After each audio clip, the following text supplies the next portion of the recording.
Hello, hello, hello. It is me, your True Hill Phenom, SP3. We are back once again with an exclusive interview for Tru Heels BTR Between the Ropes with Sam Adonis. Sam, how you doing today? I am doing just great, my friend. Sorry for the hold up, and it took me a while to get on the line here today, but things are going great. I've been chaotically busy, and I'm happy to take some time to talk to you this afternoon. Yeah, I know you're doing a lot of traveling, just coming back from Mexico, where you have created quite a name for yourself, and we're going to talk about that a little bit. But of course, we are here to chat specifically about Warrior Wrestling 28 coming up this Saturday, February 18th. You have a huge match with Storm Grayson, with, of course, Frank the Clown, that dastardly Frank the Clown in his corner. How are you preparing for this match, and how much are you looking forward to getting your hands on Storm Grayson coming up this Saturday? Honestly, I'm always excited to wrestle for Warrior Wrestling. I'm one of the guys that's kind of been there since day one with them. And I honestly attribute a lot of my success to the opportunities that Warrior Wrestling gave me. I've spent most of my career outside of the USA, and Warrior's always been kind of the consistent rock that's kept me busy in the USA, keep my name amongst some of the other American stars. So they've given me a lot of opportunities, and I think it definitely helped me get where I'm at. Now it's really kind of a privilege, and it's exciting to go back and wrestle there. The crew themselves are one of the best on the planet. Steve and Eric are two of my absolute favorite people in the wrestling business. They're great to be around, and I'm really proud of the fact that they've built Warrior Wrestling up so much. So it definitely has that special feel to it as far as American independence go. It's always a big night, and this time Storm Grayson against Sam Adonis will have Frank the Clown in his corner, and I can almost say that Frank is probably one of the other staples of Warrior Wrestling. Yeah. I think he's pretty much done all of them now. I've had to miss a few recently just because of my schedule in Mexico, but there's always kind of a cool energy in the crowd. Um, Everybody gets wild for Frank the Clown. It's always good heat when he's there. He can get people all wound up. And I've been lucky enough to really kind of build a fan base at Warrior Wrestling specifically, just because they've seen me evolve. They've seen me as the bad guy, or they see me do hardcore matches, they see me do a lucha match, a strong style match, whatever. So they've kind of they gravitated towards me as one of their own. And I think that combination of me, being a Warrior Original against Frank the Clown, who's a Warrior Original, um, who has Storm Grayson on his side, is going to create for a decent dynamic. And as far as Storm goes, he's one of the up and comers in Chicago now. Chicago's always breeding great talent. There's always, a bunch of good places to work, and these guys can get their teeth in, so they end up elevating a little bit quicker. I personally remember Storm being at the shows just as a ring crew guy. He's one of those guys that really works his way up the ladder, and I'm excited to see what we can do in the ring. I'm very much excited for this matchup, and you kind of touched on another question that I had for you because us at True Hill, we've been watching and connected to Warrior Wrestling for the past 2 years, and when I started watching in 2021, you were kind of one of the top heels, top heels in Warrior Wrestling, and now you have the fan base that have kind of rallied behind you. So, do you think like you've had to change anything in what you were doing to kind of embrace the crowd reaction that has changed for you? I think that's kind of the essence of being a face or heel. It really isn't up to the wrestler; it's up to the fans. And I think the good wrestlers, they don't have to change. They can kind of just be themselves and do what they do. I think myself personally, I've always been quite over the top and entertaining as a heel and doing some stuff that kind of makes you laugh. And I think people tended to leave my match just saying, yeah, that was a good match. I like that guy, and that's kind of what it evolved into. Now it's kind of hard to be too mean when you're coming out and there's 10 little kids screaming their head off because someone else is their favorite wrestler. So it creates a good atmosphere and a good vibe for me. It's different, honestly. Being in Mexico right now, just being in a top villain spot for AAA, I'm definitely not used to that love and applause. So it's nice to kind of step outside of my comfort zone and just kind of embrace the crowd and ultimately learn and get better at being an overall performer. Now you say you have a lot of work that you're doing in the U.S. with Warrior Wrestling, but you're kind of like home base now is in Mexico with AAA, and kind of like how is it kind of different from the fan base that they have in Mexico to working in the U.S. for you as a performer?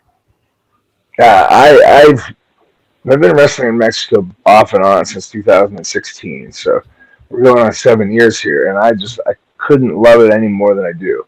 It's such a different world. I think Mexico still appreciates wrestling kind of the way we did in the 1980s or 70s in the United States. It's such a part of the culture and everyday life, but it's also kind of respected as a sport. So I think the fans come and there's really just it's a different world. How emotionally invested they get. People are going absolutely crazy for everything, and it just kind of sometimes it's hard to come back to the United States to go to a crowd that's fans that watch wrestling on the internet and they want to critique the match or they want to talk about it. No disrespect, but on the podcast they run, and it's kind of just a different change of pace. Warriors one of those places that's been able to kind of rise above that. Their shows have always had so much quality that they do have those fans, but then there's also countless other groups of fans that fill out the audience and bring 600 or 700 people together and create their own ambience. Um, it's I think overall for me though the difference is just the actual in the USA a lot of times the heel gets booed because that's part of what you're expected to do. In Mexico, their hearts are involved. Their hearts are with Psycho Clown, or they're totally against me. So that passion's a little bit more edgy and raw. And I mean, sometimes you feel it. I've been in positions where that room is breathing, and some one wrong drunk guy could end up with a riot on our hands. So The stuff can change at a blink of the eye. It seems like in Mexico, and you're someone that knows that very well. Like the first time that I kind of heard about you was when you went viral with your Donald Trump supporting wrestler character. Kind of tell me like what was the thought process between at a time where that was such a touchy topic to be like the first wrestler that really kind of embraced it and took it to another level and got like mainstream attention and went viral with it. What was kind of your thought process, before coming up with the character, and then what was your reaction to how it got a reaction from the fans? well, it was kind of a 50-50 slippery slope. It received the reaction I wanted, as in the point where it was so controversial that it got me, into the main event position. I had the big matches. It was so hot and heated and hot that it, kind of worked for itself. But hindsight being 2020, I don't think. I think there's definitely a lot of negative repercussions from that. So many people were so sensitive about the political climate, and to me, I honestly hate politics. I think it's so stupid. I think both sides hate us and just want to make millions. That's the stupidest thing to get caught up in. But I think sadly, there's still a portion of fans that know me as the Donald Trump guy, and it drives me nuts because my career is so much deeper than that. That one little thing that I added, little added layer that I thought would, make it a little bit more edgy and get people pissed off, kind of could be said to have hijacked my career a little bit. And now I'm definitely glad those days are behind me. I don't want anything to do with that. It was just the thought process was exactly that. Just get people extra pissed off, run with the attention, get it, turn it into something huge, and it worked. But at the same time, it's been hard to get away from. I just know now, finally, it seems to kind of been died down. And I think also just being in the position I'm in with AAA right now, they've been able to feature me as a performer that I still walk the ring with the American flag, but it's not typecast as that's the Trump guy. They get to see me have my matches, and they're saying, "Wow, that's a good wrestler." He just happens to walk in with a flag, which is what I intentionally, that's what I initially hoped to accomplish in the first place. It just kind of went awry. No, but I think you've really evolved from there and added so much depth and layers to you as a character, as a performer. And but you, like you said, you started that character in CMLL and now you're moved over to AAA. That is a touchy topic within itself, is CMLL and AAA. How is it kind of like going transitioning from that company to the other company, and then the overarching kind of cloud over both of that tension between those two promotions? It would be so the best way to compare it would say that AAA, CMLL would almost be considered like a professional sport, whereas AAA is almost a TV company, like an entertainment group. They both have their benefits. I learned so much at CMLL. The only reason I'm in the position I'm in right now is because CMLL gave me the credibility to be looked at by AAA as a legitimate luchador.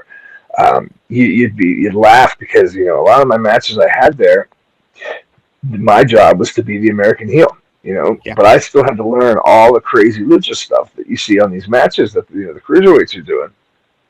There's so many people that have no idea what I could do while I was there, because I was just doing my job. Whereas now it kind of seems that those guys in Mexico see me as a CMLL wrestler. And they said, "Oh, come on! Well, shit, he's got to be good. You cannot wrestle for CMLL without passing those tests and doing those workouts." So that gave me the credibility with AAA. And now I work with Conan. He's with the Booker, and it's just, I mean, he's fantastic. He's such a genius on every level of wrestling. Um, it's just cool now to be in that position and have the credibility.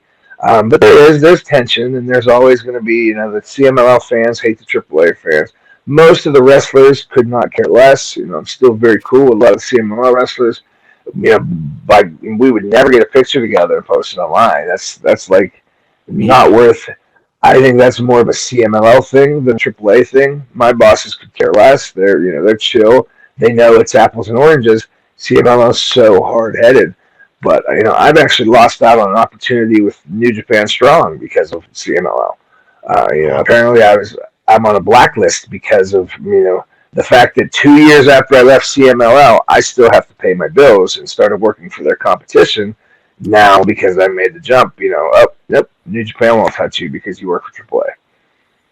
wow. Yeah, we hear so much about that. So thank you for, sharing that with us, because it very much I put it in terms that I could like understand. It's like two rival gangs, it feels like there is like that tension. And I know for you as a performer, it's not the same. You're friends with people in CMLL, but it just seems like the upper brass seems to be against one another in that way. But you mentioned someone that I wanted to ask you about, Conan for AAA.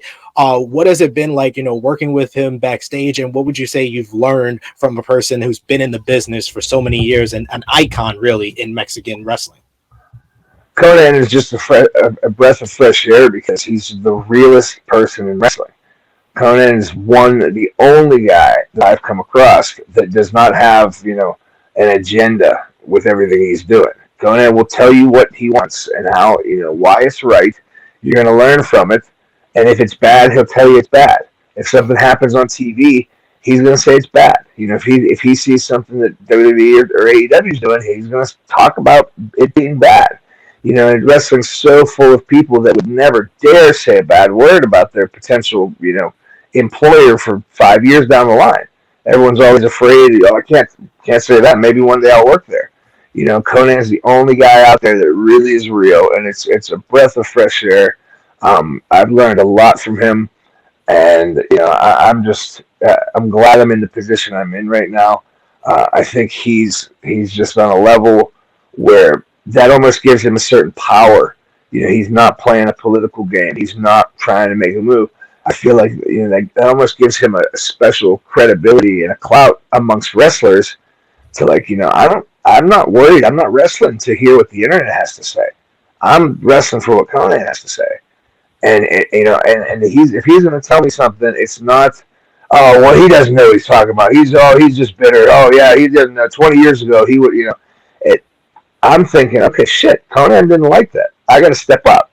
And that kind of credibility is hard to find now.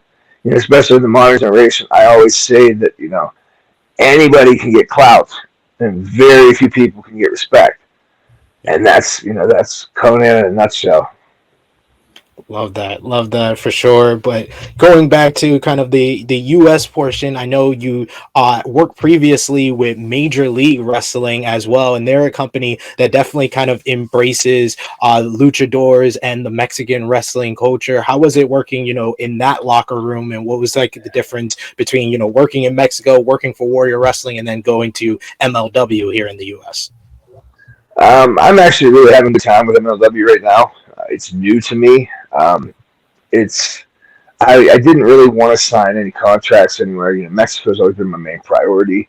There's a lot going on down there outside of the wrestling business that I have a vested interest in to make. There's a lot keeping me there.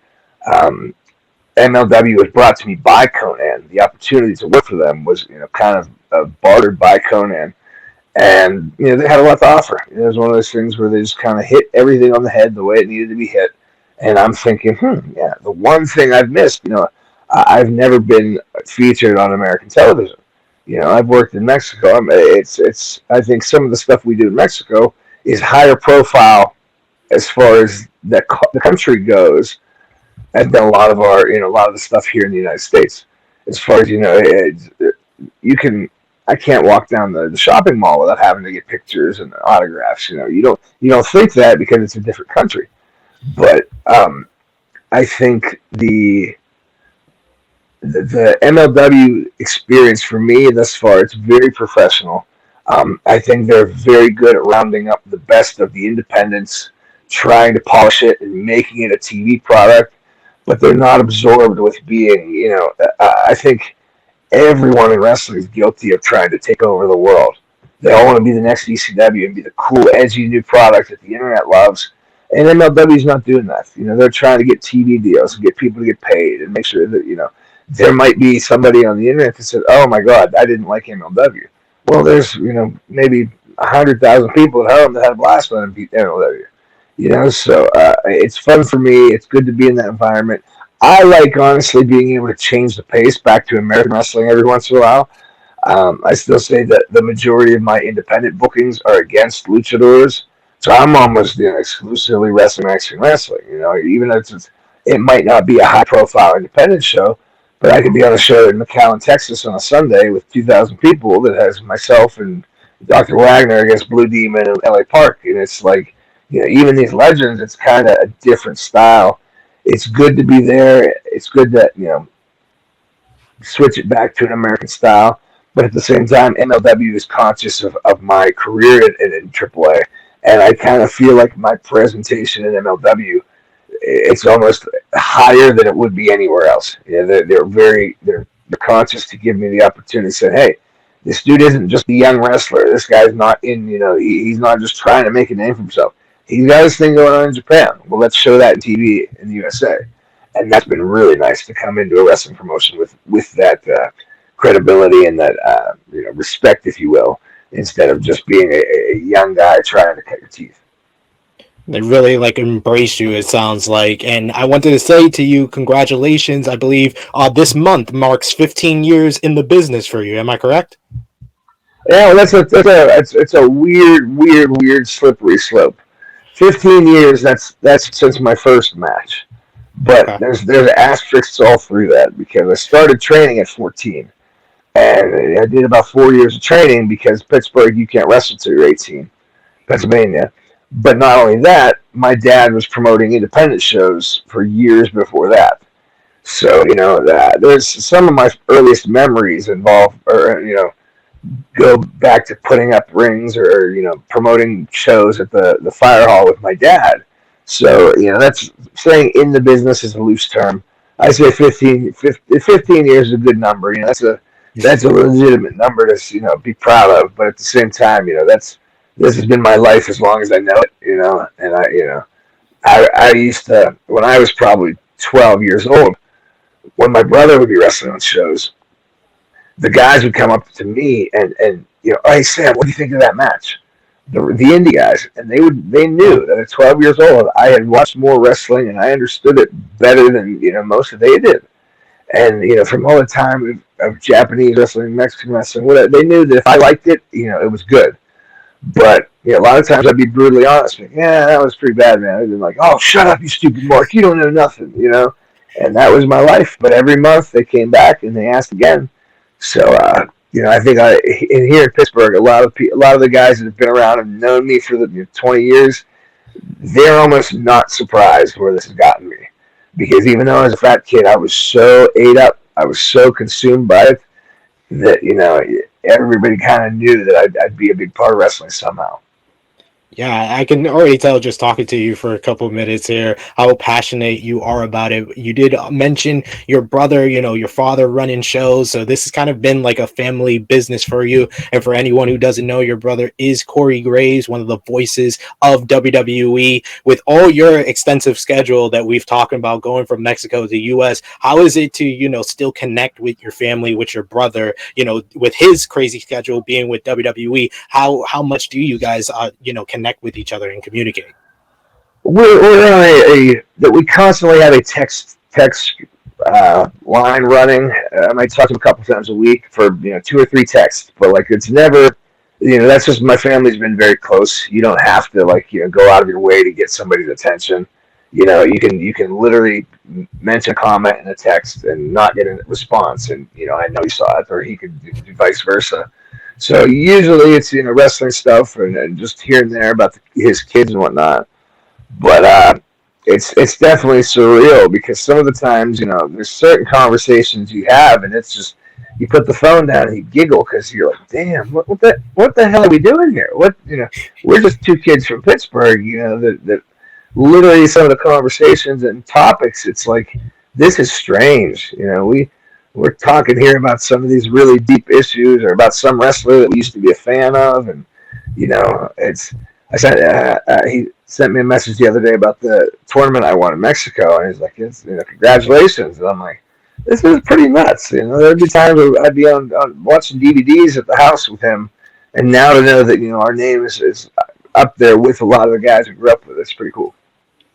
Yeah, I think it's so cool to kind of have that part of your kind of family lore or family history. And talking about tournaments, you're going to be in a huge one, the Lucha World Cup, representing the United States, and you're with kind of big time names on the Team USA team with John Morrison, who has his history in Mexican wrestling, or with AAA. You got Christopher Daniels representing AEW. You got people from Impact Wrestling, NWA. Dragon Gate. How does it feel to have your name a part of such a great lineup of performers, and you yourself being a great performer as well? Well, AAA is always just packing cards full of talent. They do their best. They know what they like, and they know what the Mexican fans like. So they might, or they're oftentimes willing to give the opportunity to a wrestler because they know that the fans will like him. I actually just won the AAA Rey de Reyes tournament this past Sunday, which is like the Mexican King of the Ring, which is a very big deal. I was kind of the dark horse for it. Nobody knew it was going to happen. Nobody was expecting it just because there's so many talent. Sorry, my puppy dog's trying to jump on the camera. I love the run-ins. Yeah, it happened, and and it's almost like now, ever since winning that tournament, it's almost like I bumped up another level in Mexico. So a lot of this stuff happens, and it might be planned. And as far as this World Cup goes, there's so many big stars on it, well-known American guys. I think I'm personally proud of the fact that maybe to an American you see that, and I'm just the third wheel in a tag team.